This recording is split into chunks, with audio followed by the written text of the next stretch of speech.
so much for joining me. If you haven't been here before, my name is Tracy and this is a DIY upcycling channel. And we create clothes, purses, and accessories from thrifted items, unloved, unwanted items, create fun pieces, wearable art sometimes. And today I want to make a maxi skirt, kind of a cottage core style. It'll be patchwork with plaids and toile and flannel. And so I did a lot of dyeing and bleaching yesterday because I'm kind of creating my own fabrics for this. And I have videos, clips of all of that. And so after I get done talking here, that'll be the first part you see is sort of what I did yesterday. And then we'll revisit. Like I dyed and bleached, you know, some flannel pants for this project, some more flannel pieces. Now, the skirt will basically have 3 levels. The top one will be black. This one will be a wider piece with fabric stitched together to create that. And this will have fabric stitched together, but will be shorter. So the reason I'm showing you this is because I pieced together this bottom one so that I could dye the whole thing at once together while I had my vat of dye out and everything. And I have a clip on exactly what I did here. This is 83 inches long and 14 inches tall. Now, real quick, I have stitches. So in case you get a close-up of me and you're like, what the heck is on her chin? I just have some stitches, a little bit of skin cancer removed. This outfit, this is a reversible jacket. I have a tutorial for that. I'll put the link down in my description. I have a tutorial for these jeans. I'll put that link in my description. I'll show you those clips and then we'll get into more of the details of how to put this together. I have some plaid remnants that I bought in a bag at the thrift store, and I have a piece of flannel. I have 6 pieces here, and each one is 14 inches tall, but they vary in width. Some are as small as 9.5 across, and one of them here is 20 inches. They're just all varying sizes, and I want to sew them all together. So I will put them right sides together and do 1/2 inch seam allowance. And on the back, I made an arrow on each one so that while I'm sitting at my machine, I don't get confused which direction they go. I'm starting at the bottom of every one because I can trim at the top. I want one edge to be completely even. And I am using pink thread because my dye, I will be dyeing this pink. Now I have all these pieces seamed together. And I'm going to go back and finish these edges a little bit. So here's my stitch line. I am going to use my middle size zigzag stitch and just run a stitch next to that and then trim it off. It won't stop fraying completely, but it will definitely help with excess fraying. Now here's what that zigzag stitch looks like that we just did. And I am going to trim very close to it. Okay, there it is all sewn. Now I'm bleaching a pair of flannel pajama pants. The bucket has 2/3 water and 1/3 bleach. I'm submersing the pants for about 20 minutes. I can go a little longer than the 10 I usually recommend because the bleach is diluted. I stuck these right in my washer. I didn't rinse them because I want them to bleach a little bit more. I'll wash it on a normal cycle with soap and put it in my dryer. Now I'm attempting to bleach this toile fabric because I wanted this pattern to fade a little bit. I used pure bleach and swiped it with a rag and it did not fade at all. I've got quite a few videos where I talk more in detail about dyeing with Rit Dye More. So I'm just going to kind of go through this pretty fast because if you watch my videos, you've probably seen so many of those. I am going to put a couple pumps. This is just water that I brought to 200 degrees, and I have 2 pots and a couple pumps of Dawn soap. Now, in this pot, I have it filled not quite halfway, and I'm going to pour about half this bottle of Rit Dye More Super Pink. And then in the other pot, I have Rit Dye More, or this is just Rit Dye for natural fabrics, and it's apple green, and I will pour about a third of that bottle. Oh, it looks like I need to shake it. It was just kind of coming out yellow because I didn't shake it. I forgot to, so that's important because that color settles at the bottom. So I'll pour some more in here. Okay, I want that a little more saturated. I'll pour the whole bottle in there.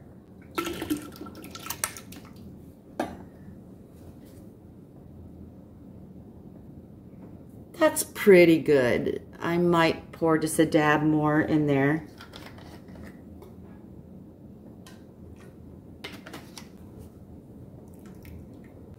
Now in the pink pot, I got everything wet, so here is the toile. It didn't fade very much after I bleached it. That's going in there. And this is that long ruffle or long patch together piece that we just sewed. I have the shoestring that was in the waist of the, well, not a shoestring, more of a tie that was in the waist of the pants. And then I have a whole pair, that bleached pair of flannel pants. I want them pink as well. So I'll leave them in there, stirring constantly for half an hour. Now in the apple green pot, I have, these are wet as well, a couple pieces of plaid fabric,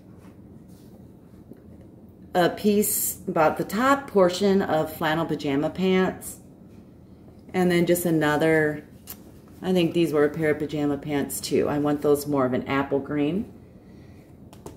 And I'll let those sit for half an hour as well. And when I'm all done, I will take one at a time. I'll take the pink, put it right into my washer on a rinse and spin. Otherwise, if you don't want dye in your washer, you can just rinse it in your sink and wring it out really good, but just rinse it until there's no color coming out of your clothes anymore. So the top row will be made out of this men's cotton shirt that I thrifted. I want it to be 5 inches tall and at least 75 inches long. That's my finished goal, but I always go a little bit longer and err on the side of caution. So I'm just going to cut 5-inch strips the best I can out of this shirt.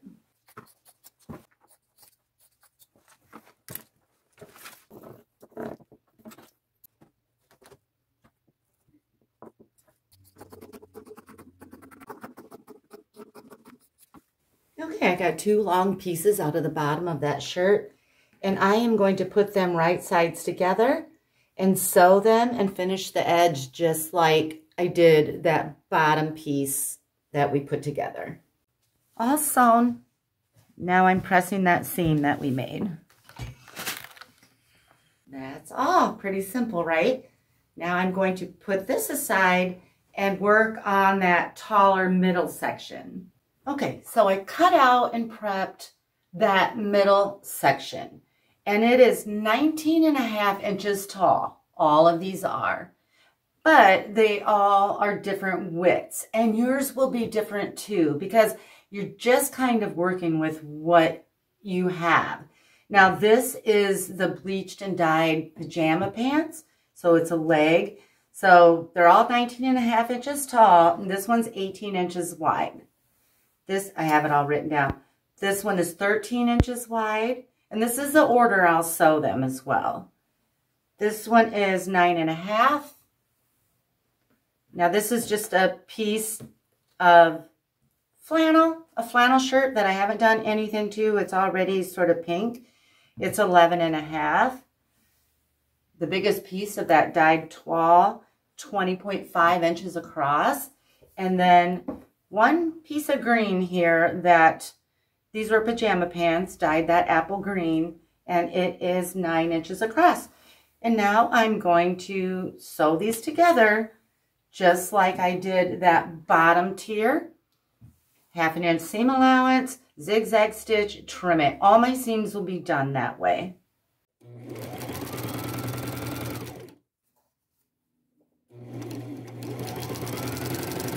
Now I'm pressing all those seams we just made. Here are my 3 rows. The black, the big one, and then the smaller one down at the bottom. And they don't all line up at the end. I don't know if you can see that down there or not. And I didn't expect them to. But when I sew these together, I do want to start at the same end each time because I do want one end to perfectly line up, and then I'll measure the whole thing. I believe I want it about 75 inches long when it's finished. So I am going to add more patches and some applique, and you would think I would do that now, right? Because this would be way easier to sew than a finished skirt. But I want to see the skirt on. I want to look down and know exactly where I want my appliques and things like that. So I am going to put my skirt together first. And what I'm going to do, I keep catching this on my sleeves. Sew these right sides together. I'll lay this over here. So, and when I'm done with that one, I'll do the same with the bottom row.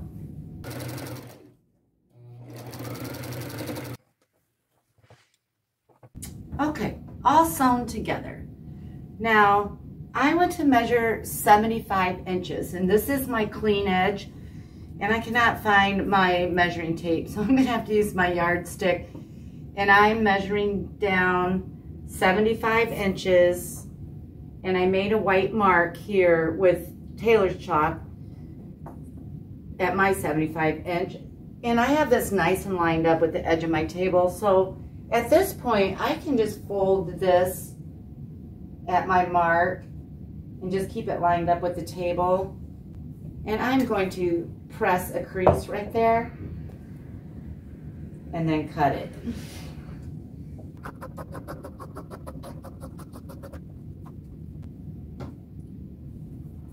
And now, I'm going to fold this in half, right sides together, and sew along this edge.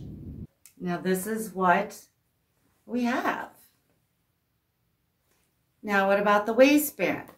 So I want to make this easy. I have a pair of jammy pants. They're actually kind of small through here, but the waist is great. I already took out the string, dyed it, took a big safety pin and thread it back through. I am going to cut off this waistband and sew the skirt to it. So here's the waistband. Here's the seam. This is kind of a jersey knit, like t-shirt fabric. I prefer it to be like a crisper cotton, but I'm making do with what I have. Now I've started a little cut right here. Here's the seam. About 3/4 of an inch down from that seam, I'm going to cut all the way around and get this waistband cut off. Now I want to baste and shear this top until it's about the same size of this when it's stretched out. And I have a really long piece of thread, doubled and knotted. It's about 4 foot long. I may not need all that, but I don't want to get halfway through and have to rethread. So what I'm going to do is just start at one end, about 1/4 of an inch up from the bottom. And I'm just going to make sort of a a double knot here so that this doesn't go anywhere on me. You gotta take your time when you're working with big pieces of thread like this, because it could get tangled so easily.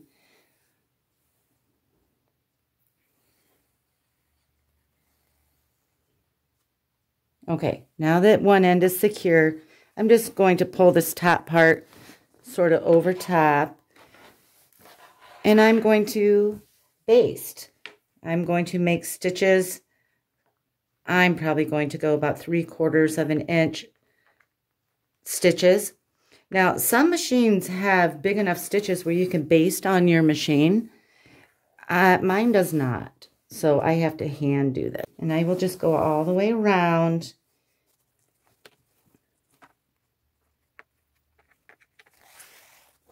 The thread I'm using is a little bit thicker and tougher than the average thread I use in my sewing machine, just because I don't want it to break when I pull on it. I have used regular thread, and I'm just careful, and I've never had a problem.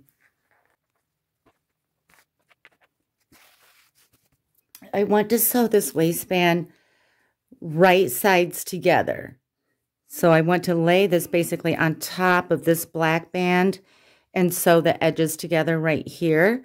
I had to determine what I wanted the front of my skirt to be, and so this is what I chose. Now here are my strings. This is still the right side. I'm going to have to sort of turn that inside out. And this is my front, so I'm going to lay those strings about in the middle here. And I'm going to start pinning.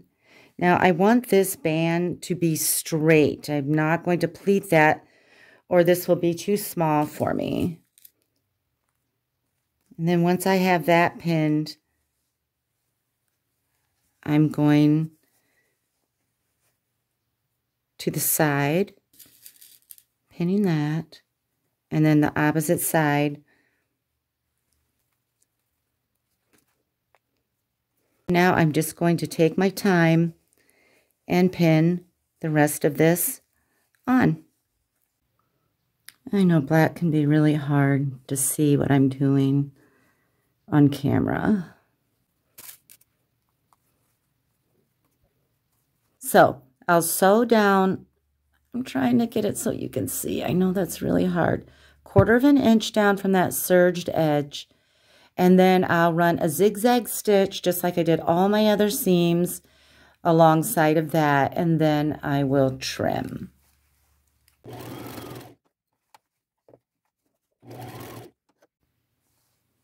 Now I'm just cleaning up those edges after I straight stitched and then zigzag stitched. And I brought a lamp over because it is really hard to see black stitching on black fabric with old eyes like mine. Okay, let's see what we have here. It has a waistband. Now I'm going to go press that. Okay, so I'm trying it on. The waist fits great. The length is about perfect. So I want to evaluate how long I want this because I want to hem the bottom. Now, I don't want this much shorter, so I'm going to do a double fold hem, 1/2 inch, 1/2 inch. Now, if this was dragging the floor, I might have gone 1 inch, 1 inch. So now's where I determine how big I want my hem. Now, I'm just showing you how I do things. When I do a double fold hem, I like to sew 1 fold at a time. Some people press this, measure it, pin it. I just come to my machine and I just eyeball 1/2 inch. Sometimes it gets straighter than when you measure and do all of that. So I'll fold it over about 1/2 inch and then I line my presser foot up against that fold so it's nice and even on the other side.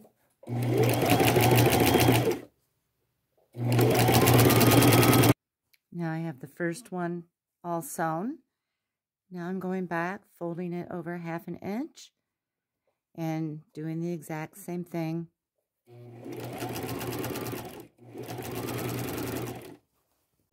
Now the construction of the skirt is done. So cute. Now we just get to decorate it. I'm working on the front right now only. And the first thing I want to do, I'm going to do this in a couple different layers. I want to add more patches. And so I have a big green piece here. I have another piece of toile here. Another green one here. This is kind of a little check. And then I have some vintage needlework that I cut down, and that'll go about there. But first I need to prep these to sew on. I don't want the raw edges on these.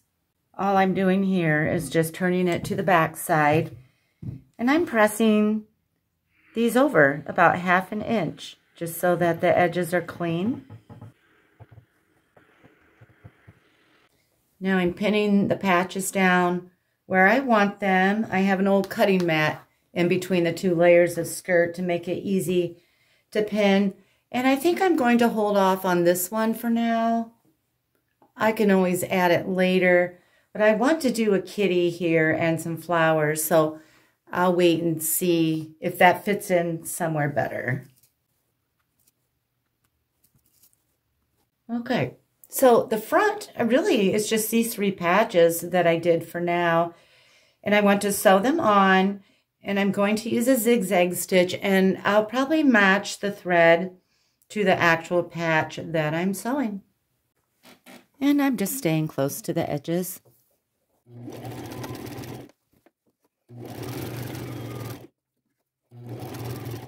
Now I flipped it over. I got a lot going on back here with pattern, and I want to do some flowers, so I think all I'm going to do is just sort of right down here in this corner, do that little piece of embroidery, get it pinned on, and sew it. Okay, I have the patches sewn on for now. I mean, I could always add more, who knows. But I have a tip for you that I just figured out.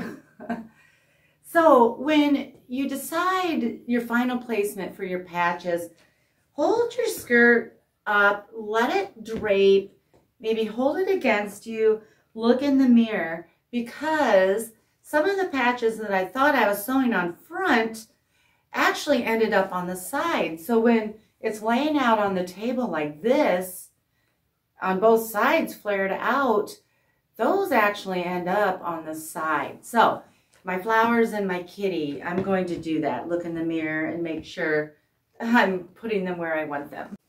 Okay, I cut flowers and prepped them. They're backed with medium weight fusible interfacing.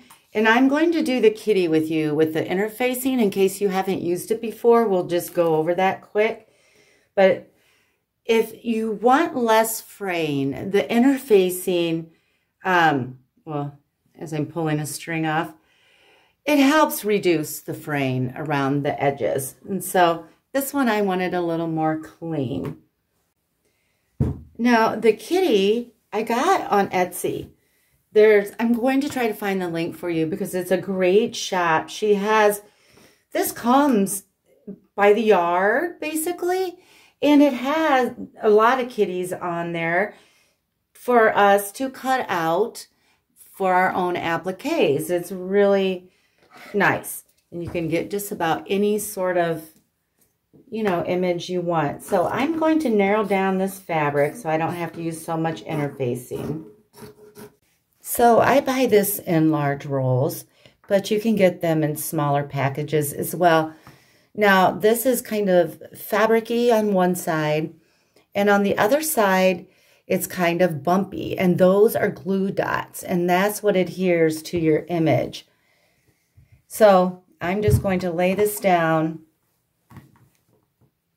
and cut a piece off that's just slightly bigger than the cat. And then I'm going to go to my ironing board.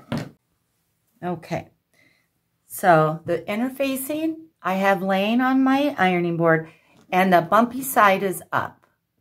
And I'm laying the cat right on top of there.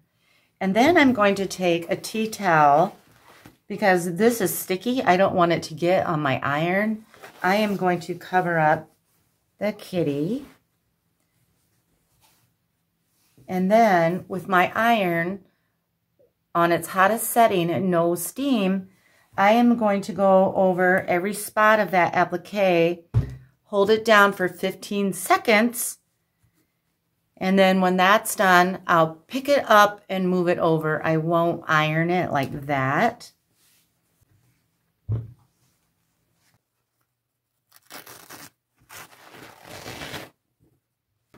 Now I'm going to cut them out.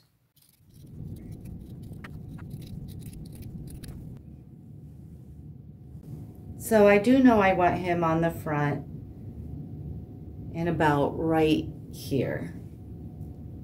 So I'm going to slide my cutting mat under and get him pinned on.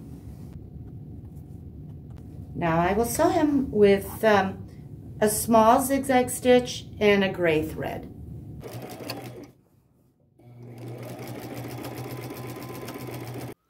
Now I have all the flowers pinned. This is the front. Pin some kind of at an angle here. One or a cluster there and a cluster down at the bottom. And at the very top on the black, I pinned a little more of that embroidery. And when I sew this, I have pleats right here. I just pin right over top of the pleats, and I'm not trying to straighten that out. I don't know if you can see that. So on the back, pin some there. Now these flowers are from curtains and sheets. Thrifted curtains and sheets.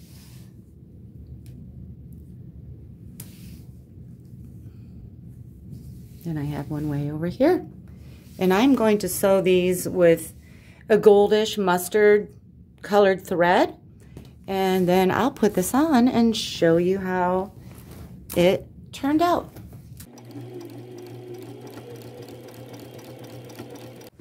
Here it is. So comfy and casual. I love it. From here on out, I would probably, to launder it, turn it inside out, wash it in cold water on a gentle cycle.